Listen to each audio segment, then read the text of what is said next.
ഇങ്ങനെ മനുഷ്യൻ മൃഗങ്ങൾ പോലും ചെയ്യാൻ അറയ്ക്കുന്ന മടിക്കുന്ന ഹീനകൃത്യങ്ങൾ ചെയ്തുകൊണ്ടിരിക്കുകയാണ്.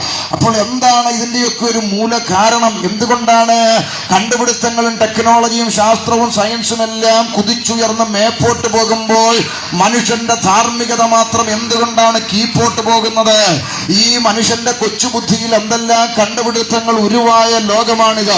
ഈ ലോകത്ത് മനുഷ്യന്റെ കണ്ടുപിടുത്തങ്ങളിലൊന്നും പരിഹരിക്കാൻ കഴിയാത്ത വണ്ണം ഈ ഇരുകാലം മനുഷ്യന്റെ ധാർമ്മികത മാത്രം എന്തുകൊണ്ടാണ് കീപ്പോട്ട് പോകുന്നതെന്ന് മലയാളിയുടെ തലച്ചോറ് ചിന്തിക്കേണ്ട കാലം അതിക്രമിച്ചിട്ടുണ്ട്. എന്തുകൊണ്ട് ഇങ്ങനെ സംഭവിക്കുന്നു? ഇതിന്റെ കാരണം അറിയണ്ടേ? എന്റെ പ്രിയപ്പെട്ടവരെ, നമ്മുടെ നാട്ടിലെ മലയാളിക്ക് ഒരിക്കലും കാരണം അറിയാൻ താല്പര്യമില്ല.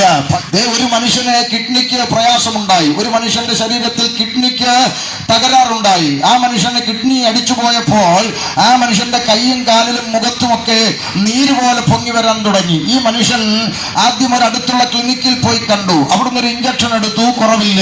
വീണ്ടും അടുത്ത് മറ്റൊരു ഡോക്ടറെ കണ്ടപ്പോൾ ആ ഡോക്ടർ നീരിലിടാനുള്ള കുഴമ്പ് മെഡിക്കൽ സ്റ്റോറിൽ നിന്ന് എഴുതി കൊടുത്തു. അങ്ങനെ മെഡിക്കൽ സ്റ്റോറിൽ നിന്ന് നീരിന്റെ കുഴമ്പ് മേടിച്ചിട്ടു, കുറയുന്നില്ല. ഒരു കാര്യം മനസ്സിലാക്കണം, ഈ ശരീരത്തും കയ്യും കാലിലും ഒക്കെ നീര് വന്നത് രോഗമല്ല, അത് രോഗത്തിന്റെ ലക്ഷണമാണ്. യഥാർത്ഥ രോഗമെന്ന് പറയുന്നത് കിഡ്നിക്കാണ്. അത് കണ്ടുപിടിച്ച് അതിന് പരിഹാരം വരുത്തിയെങ്കിൽ മാത്രമേ ഈ ലക്ഷണങ്ങൾ അവസാനിക്കത്തുള്ളൂ. നമ്മുടെ നാട്ടിൽ ഇന്ന് പൊതുവായി നടക്കുന്ന ഈ ക്രിമിനൽ ആക്ടിവിറ്റീസ് എല്ലാം രോഗമല്ല, രോഗത്തിന്റെ ലക്ഷണങ്ങളാണ്. ഈ ലക്ഷണങ്ങളെയാണ് ഇവിടെ പരിഹരിക്കാൻ ശ്രമിക്കുന്നത്. ലക്ഷണത്തെ പരിഹരിച്ചത് കൊണ്ട് ഒരു കാലത്തും ഇത് അവസാനിക്കത്തില്ല. പകരം ഇതിന്റെയൊക്കെ പിന്നിലുള്ള മൂല കാരണം എന്താണെന്ന് കണ്ടെത്തണം.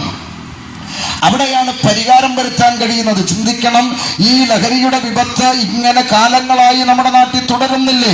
അങ്ങനെങ്കിൽ ഇന്നാട്ടിൽ നടമാടുന്ന സകല അനീതിയുടെയും അക്രമത്തിന്റെയും സകല കുറ്റകൃത്യങ്ങളുടെയും ഒക്കെ പിന്നിൽ ഒളിഞ്ഞിരിക്കുന്ന മൂല കാരണത്തെ ഞങ്ങൾ പ്രസംഗിച്ചുകൊണ്ട് മുന്നോട്ട് പോകുന്നത്. സകല മനുഷ്യനെയും സകല തിന്മകളിലേക്കും തെറ്റുകുറ്റങ്ങളിലേക്കും സകല അധാർമിക പ്രവർത്തനങ്ങളിലേക്കും നയിക്കുന്ന ആ മൂല കാരണത്തെ വിശുദ്ധ ബൈബിൾ വിളിക്കുന്ന പേര് പാപമെന്നാണ്. സ്നേഹിത, മനുഷ്യനെ സകല തിന്മകളിലേക്കും വഴി നടത്തുന്ന, വിവരങ്ങളിലേക്ക് ആകർഷിച്ചു കൊണ്ടുപോകുന്ന, കൊലപാതകത്തിലേക്ക് നയിക്കുന്ന, കുറ്റകൃത്യങ്ങളിലേക്ക് നയിക്കുന്ന അതിന്റെ മൂല കാരണമാണ് പാപം. ഈ പാപത്തെ അറസ്റ്റ് ചെയ്യാനുള്ള സംവിധാനം പിണറായി സർക്കാരിനില്ല. കുറ്റം പറയാൻ ഒക്കത്തില്ല.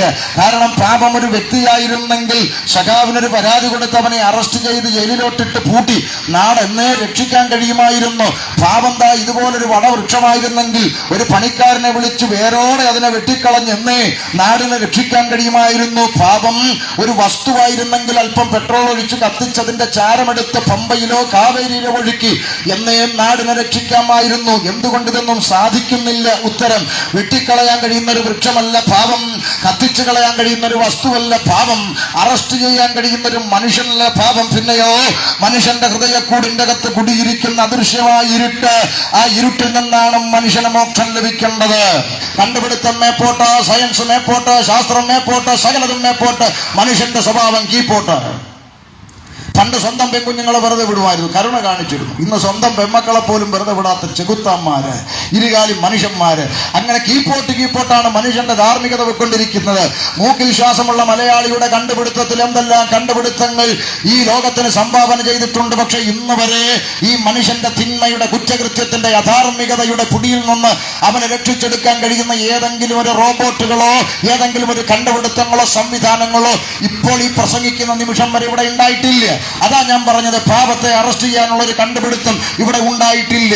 അതുകൊണ്ട് മനുഷ്യന് മോക്ഷം ലഭിക്കേണ്ടത് രോഗലക്ഷണങ്ങളിൽ നിന്നല്ല, രോഗത്തിൽ നിന്നാണ്. ആ രോഗമാകുന്ന മൂലകാരണമാകുന്ന പാപത്തിന്റെ പടുകുഴിയിൽ നിന്ന് മനുഷ്യന് മോക്ഷം വേണ്ടത് ആവശ്യമാണ്. ആ മോക്ഷം തേടി മനുഷ്യൻ കാലങ്ങളായി ഈശ്വരന്മാരെ തേടി അലഞ്ഞു. മോക്ഷം തേടി ഈശ്വരന്മാരോട് നിലവിളിച്ചു. നേർച്ച കാഴ്ചകൾ, തീർത്ഥയാത്രകൾ, പുണ്യകർമ്മ ക്രിയാദികളെല്ലാം ചെയ്തുകൊണ്ട് ഇന്നും മനുഷ്യനൊരു മോക്ഷം തേടി, ഈശ്വര കടാക്ഷം തേടി സഞ്ചരിച്ചു കൊണ്ടേയിരിക്കുകയാണ്. ആവുന്നവണി 58 ചെയ്ത് മനുഷ്യൻ മോക്ഷത്തിനായി സഞ്ചരിച്ചൊടുവിൽ പത്തനംതിട്ട ഇലന്തൂരിൽ ഒരു പച്ച മനുഷ്യനെ വെട്ടിനുറുക്കി നരബലി കൊടുത്തു നോക്കിയിട്ടും മോക്ഷം കിട്ടാതെ അകത്ത് കിടന്ന് ചപ്പാത്തി ഉരുട്ടുന്നത് നമ്മൾ കണ്ടും കേട്ടും ഇരിക്കുകയാണ്. അങ്ങനെയെങ്കിൽ മനുഷ്യനാവുന്നവണി 58 ചെയ്തിട്ട് മോക്ഷം കിട്ടാതെ മനുഷ്യൻ ആൾ ദൈവങ്ങളെ തപ്പിപ്പോകുന്ന കാലഘട്ടത്തിൽ പഞ്ചായത്തിൽ മൂക്കിൽ ശ്വാസമുള്ള മനുഷ്യന്മാർ ആൾ ദൈവങ്ങളായി മാറി. ഓരോ ആഴ്ചയിലും ഓരോ പഞ്ചായത്തിൽ നിന്ന് ഓരോ മനുഷ്യന്മാരാണ് ആൾ ദൈവങ്ങളായി വരുന്നത്. നോക്കണേ, മേപ്പോട്ട് വലിക്കുന്ന ശ്വാസം കീപ്പോട്ട് വിടാൻ പറ്റാതെ പോയാൽ വാഴപ്പിണ്ടി പോലെ കിടക്കുന്ന പേട്ട് മനുഷ്യന്മാര് അവരൊക്കെ ആൾ ദൈവങ്ങളായി മാറി. ഇനി എവിടെ കിട്ടും സമാധാനമെന്നോർത്ത് മനുഷ്യൻ കണ്ടുകേട്ട് കാണുന്ന എല്ലായിടങ്ങളിലും ഒരു മോക്ഷത്തിനായി അലഞ്ഞുകൊണ്ട് മുന്നോട്ട് പോയി. മനുഷ്യന്റെ പ്രാർത്ഥനാ സൂക്തങ്ങളൊക്കെ നിലവിളികളായി ഉയർന്ന പ്രാർത്ഥനാ സൂക്തങ്ങളൊക്കെ പുരാണങ്ങളിൽ കുറിക്കപ്പെട്ടു. ഹൈന്ദവ സഹോദരന്മാരുണ്ടെങ്കിൽ ചോദിച്ചാൽ അവർ പറഞ്ഞു തരും. ചില പ്രാർത്ഥനാ സൂക്തങ്ങൾ ശ്രദ്ധേയമാണ്. അസതോമാം സദ്ഗമയ എന്നും തമസോമാം ജ്യോതിർഗമയ എന്നും മൃത്യോമാം അമൃതംഗമയ എന്നും കുറിച്ചു വെച്ചപ്പോൾ അതിന്റെ അർത്ഥം മനസ്സിലാക്കണം. ആ സത്തിൽ നിന്ന് സത്തിലേക്ക് നയിക്കൂ ഭഗവൻ എന്ന നിലവിളി, ഇരുട്ടിൽ നിന്ന് വെളിച്ചത്തിലേക്ക് നയിക്കൂ ഭഗവാൻ എന്ന് വിളിച്ചു. തമസോമാം ജ്യോതിർഗമയ, ഇരുട്ടിൽ നിന്ന് വെളിച്ചത്തിലേക്ക് നയിക്കണം. പാപത്തിന്റെ പടുകുടിയിൽ നിന്ന് ഇരുട്ടിൽ നിന്ന് വെളിച്ചം തേടി മനുഷ്യൻ ഈശ്വരന്മാരോട് നിലവിളിച്ചു. ഇനി ഇവിടെ അടുത്ത മുസ്ലിം സഹോദരങ്ങളുണ്ടെങ്കിൽ നിങ്ങൾ ചോദിക്കണം. ഖുർആന് സമീപമായി അവർ സ്നേഹിക്കുന്ന ഒന്നാണ് സ്വഹീഹായ ഹദീസുകൾ എന്ന് പറയും. പ്രവാചക ദിനചര്യകൾ എന്ന അർത്ഥം വരുന്ന ഹദീസുകളിൽ ഇമാം മുസ്ലിം എന്ന് പറയുന്ന അധികാരി രേഖപ്പെടുത്തിയിരിക്കുന്നത് ഇങ്ങനെയാ: റബ്ബേ, ദിവസത്തിൽ 100 പ്രാവശ്യമെങ്കിലും ഞാൻ പശ്ചാത്തപിച്ച് റബ്ബിങ്കലേക്ക് മടങ്ങുന്നു എന്ന് ഇമാം മുസ്ലിം രേഖപ്പെടുത്തിയപ്പോൾ പൗലോസ്ലീഹ എന്ന് പറയുന്ന മനുഷ്യൻ രേഖപ്പെടുത്തി, അയ്യോ, ഞാൻ അരിഷ്ട മനുഷ്യൻ, പാപത്തിനടിമയായ ശരീരത്തിൽ നിന്ന് എന്നെ ആര് വിടുവിക്കും? സകല വേദങ്ങളും ഒന്നിച്ചൊരുപോലെ പറഞ്ഞു, മനുഷ്യൻ പാപത്തിന്റെ പിടിയിലാണ്, അവനൊരു മോക്ഷം അനിവാര്യമാണ്. സകല മനുഷ്യന്മാരും മോക്ഷം തേടി ഈശ്വരന്മാരോട് നിലവിളിച്ചപ്പോൾ ഇന്ന് ഉച്ച സമയത്ത് സന്തോഷത്തോടെ പറയട്ടെ, സകല മനുഷ്യന്റെയും നിലവിളിക്ക് മറുപടിയായി ഇന്നേക്ക് 2000 വർഷങ്ങൾക്കപ്പുറത്ത് സാക്ഷാൽ ദൈവം വേഷത്തിൽ മനുഷ്യനായി, ജനനത്തിൽ പോലും പാപം തൊട്ടതിണ്ടാത്തവനായി, കന്യകയിൽ ജാതനായി അതാ ലോകത്തിലേക്ക് ഇറങ്ങി വന്ന് അവൻ പാലസ്തീന്റെ പച്ചമണ്ണിൽ കാലമർത്തി ചവിട്ടി നിന്ന് ലോകത്തോട് വിളംബരം ചെയ്തൊരു സന്ദേശമുണ്ട്. അതെ, ഞാൻ ലോകത്തിന്റെ വെളിച്ചമാകുന്നു, എന്നിൽ വസിക്കുന്നവരാരും അവൻ ഇരുളിൽ നടക്കുകയില്ല.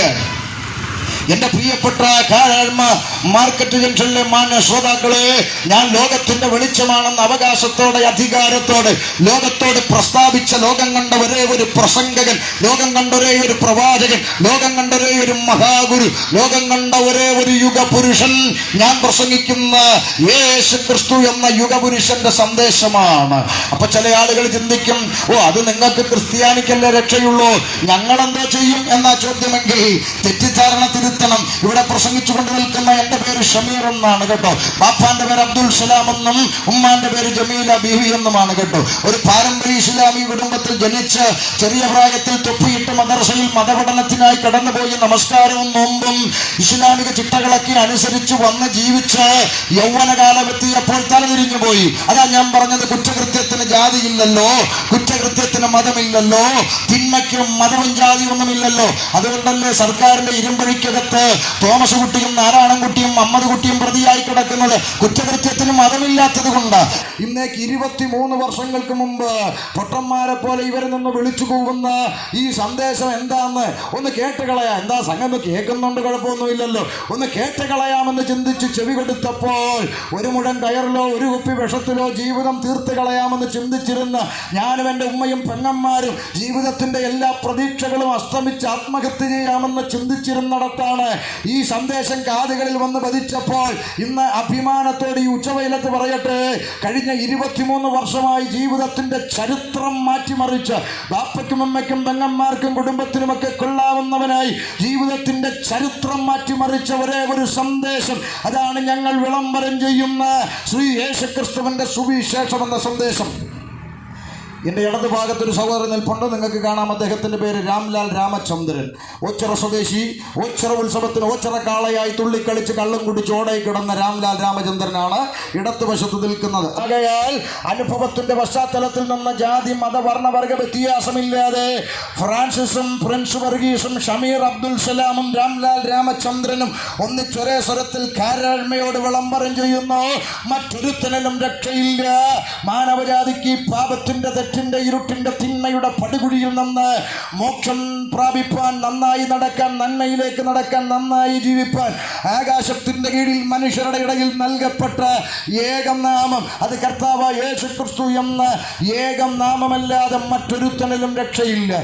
ഒരു നാണയത്തൊട്ട് കൊടുക്കാതെ, ഒരു കിലോമീറ്റർ നടക്കാതെ, ഒരു മെഴുകുതിരി കത്തിക്കാതെ നിൽക്കുന്ന നിപ്പിൽ നിന്നുകൊണ്ട് ആമേൻ ലോകത്തിന്റെ വെളിച്ചമാകുന്ന ക്രിസ്തു എന്റെ ഹൃദയത്തിന്റെ കവാടം തുറന്ന് അകത്ത് പ്രവേശിച്ചാൽ എൻ്റെ ഹൃദയക്കൂടിൻ്റെ അകത്ത് കുടിയിരിക്കുന്ന പാപമെന്ന ഇരുട്ടിനെ പടിയടച്ച് പുറത്താക്കിക്കൊണ്ട് നാളെ മുതൽ എൻ്റെ ജീവിതത്തിൻ്റെ ചരിത്രം മാറ്റാൻ കഴിയുമെന്ന് വിശ്വസിച്ചുകൊണ്ട് ഹൃദയത്തിൻ്റെ വാതിൽ തുറക്കുന്ന ഏതൊരു വ്യക്തിയുടെയും ഹൃദയത്തിൻ്റെ അകത്തേക്ക് സ്നേഹവാനായ ലോകത്തിൻ്റെ വെളിച്ചമാകുന്ന യേശുക്രിസ്തു ഒരു നാണയത്തിട്ടുകൊടുക്കാതെ പ്രവേശനം ചെയ്യും. നിങ്ങളുടെ ജീവിതത്തിൻ്റെ ചരിത്രം മാറും.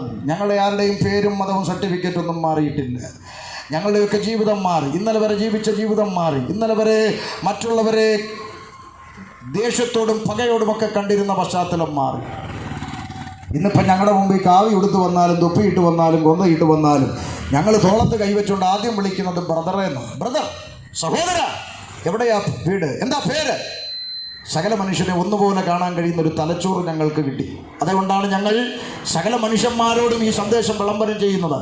ജാതിമത വർണ്ണവർഗ വ്യത്യാസമില്ലാതെ മനുഷ്യനെ നന്മയിലേക്ക് നയിച്ചും കൊണ്ട് ജയിലിൻ്റെ അകത്ത് പോലും കടന്നു ചെന്ന് കുലപാതകയെപ്പോലും മനുഷ്യ സ്നേഹിയാക്കി മാറ്റി കുഞ്ഞാടാക്കി പുറത്തു കൊണ്ടുവന്ന് ഇന്നും സാഹൂതൻ ജൈത്രയാത്ര തുടരുന്ന ഉലകം കണ്ട ഏക സന്ദേശം അത് സുവിശേഷമാണെങ്കിൽ ഒരിക്കൽ കൂടി ഞങ്ങൾ ആവർത്തിച്ച് വിളംബരം ചെയ്യുന്നു. മറ്റൊരുത്തനിലും രക്ഷയില്ല. മാനവജാതിക്ക് രക്ഷ പ്രാപിപ്പാൻ ആകാശത്തിൻ്റെ കീഴിൽ മനുഷ്യരുടെ ഇടയിൽ നൽകപ്പെട്ട ഏകനാമമായ യേശുക്രിസ്തുവിനെ കാരാഴ്മ മാർക്കറ്റ് ജംഗ്ഷനിൽ വിളംബരം ചെയ്തുകൊണ്ട് ഞങ്ങളുടെ യാത്ര തുടരട്ടെ.